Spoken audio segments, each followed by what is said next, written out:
Serikali katika mwaka wa fedha wa 2026/2027, bajeti tulioipitisha juzi na Bunge, imetenga takriban shilingi trilioni 1 bilioni 800 kwa ajili ya kutekeleza vipaumbele vya sekta ya afya, ikiwemo kuboresha upatikanaji wa huduma, dawa na vifaa tiba.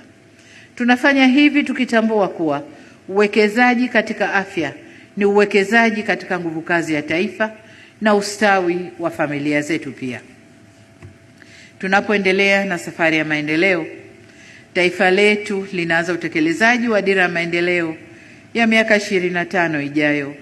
Malengo yaliyowekwa ya dira 2025 hayatotimia kama hatutokuwa na watu wenye afya na uwezo wa kushiriki kikamilifu katika shughuli mbalimbali za kiuchumi. Ndiyo maana tunatoa kipaumbele katika sekta ya afya.